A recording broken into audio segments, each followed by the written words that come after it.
अगर महाप्रभु जी माधवेंद्रपुरी पाद जी के लिए खीर चुरा सकते हैं, द्वारिकाधीश नरसिंह मेहता जी के लिए मुनीम बन सकते हैं, गिरधर लाल मीरा जी के हो सकते हैं, तो प्रभु हमारे सभी आचरणों को सुधार के हम पर ऐसी कृपा क्यों नहीं कर सकते। आप वृंदावन धाम में बैठे हैं, कंठी तिलक बांधे हैं, भगवान के शरणागत हैं, बाहरी तो सारी कृपा है, अब आंतरिक कृपा का पान करने के लिए आपको मजबूत होना पड़ेगा। सब कोई आर्मी में थोड़ी भर्ती हो जाएगा। आर्मी में वही होगा जो इतने किलोमीटर दौड़ सकता है, इतना उछल सकता है, तो उसकी एक नियमावली है। ऐसे ही भगवत पार्षद सब बन सकते हैं, लेकिन आना पड़ेगा। सड विकार जित अनघ कामा, निष्कामता आनी पड़ेगी, निष्पाप होना पड़ेगा। भगवान के भजन में डूबकर काम क्रोध लोभ मोह मद मत्सर इन पर विजय प्राप्त करनी पड़ेगी, तभी हम उस रस को पी पाएंगे।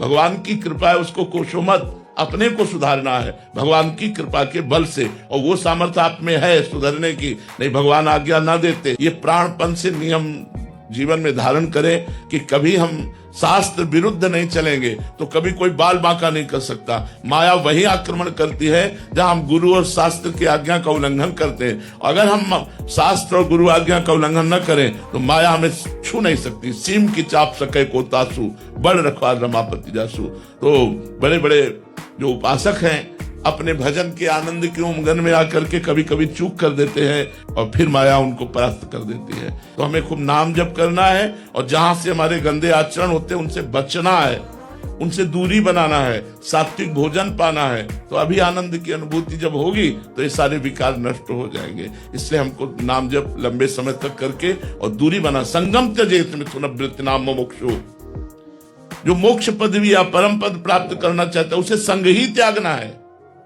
कस्तरति मायाम यो संगास त्यजति, यो महानुभाव सेवते, यो निर्ममो भवति, जो गलत संग का त्याग कर देता है। जहां हमें पता है हम फिसल जाएंगे, वहां गए क्यों? जब मना किया जा रहा है, शास्त्र आज्ञा कर रहा है कि ये कार्य बहुत गलत है, इसे नहीं करना, तो उस कार्य के ही समीप न जाओ। कि जैसे पुरुष शरीर है उसे स्त्री शरीर का संग नहीं करना चाहिए।